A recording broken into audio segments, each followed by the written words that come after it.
সর্বজনীন পেনশন কর্মসূচি প্রত্যয় বাতিলের দাবিতে ইসলামী বিশ্ববিদ্যালয়ের শিক্ষকদের আন্দোলন এখনো চলমান আছে। সেখানে আছেন আমাদের সহকর্মী শরীফুল ইসলাম।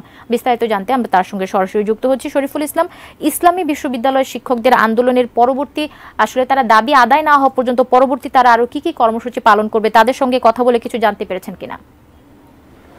ধন্যবাদ কবিতা। যেমনটি বলছিলেন, পরবর্তী কর্মসূচি ঘোষণা তাদের লাগাতার কর্মসূচি চলছে। বিশেষ করে 1 জুলাই থেকে যে সার্বজনীন পেনশন প্রত্যয় স্কিম বাতিলের দাবিতে যে আন্দোলন চলছে সারা দেশের পাবলিক বিশ্ববিদ্যালয়গুলো, তার মধ্যে কুষ্টিয়া ইসলামী বিশ্ববিদ্যালয় রয়েছে। আমি রয়েছি কুষ্টিয়া ইসলামিক বিশ্ববিদ্যালয়ের প্রশাসনিক ভবনে নিয়েছি। এখানে আন্দোলনের বিক্ষোভ সমাবেশ, প্রতিবাদ সমাবেশ করছে বিশ্ববিদ্যালয় কর্মকর্তা সমিতির নেতৃবৃন্দ। তারা সকাল 9টা থেকেই তাদের এই দাবিতে আন্দোলন কর্মসূচি ঘোষণা করেছেন, সমাবেশ করছেন, নানা দাবি করছে। তারা বলছেন তারা আন্দোলনটা করছে সরকারের কাছে মূলত পেটের দাবিতে। পেটের যে দাবি, পেটের অন্ন যোগানোর দাবি, এখানে কোনো সরকার বিরোধী বা সরকার পতনের কোনো আন্দোলন না। তাদের আন্দোলনটা পেটের অন্ন নিবারণের যে দাবি, সেই দাবির প্রেক্ষিতে তারা আন্দোলন করছে। আমি রয়েছি এই প্রশাসনিক ভবনের নিচে। এখানে আছেন বিশ্ববিদ্যালয় কর্মকর্তা সমিতির সহসভাপতি টিপু সুলতান। তার কাছে শুনবো যে এই আন্দোলনের পরবর্তী তাদের নতুন কোনো কর্মসূচি আছে কিনা, অথবা আন্দোলন যদি সরকার মেনে নেয় বা না নেয় সেই ক্ষেত্রে তাদের পরবর্তী কি কর্মসূচি হতে পারে,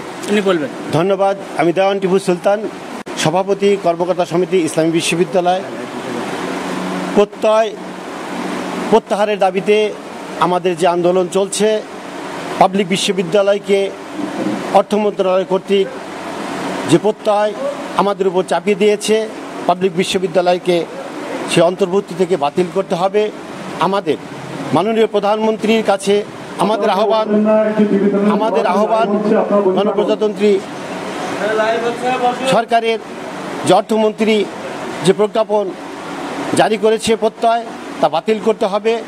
মহান সংসদে মাননীয় প্রধানমন্ত্রী যে কথা বলেছে, যারা সরকারি চাকরি করে পেনশন পায় তারা এই আওতা মুক্ত থাকবে, তার সেই কথা আমরা সুর ধরে আমরা বলতে চাই।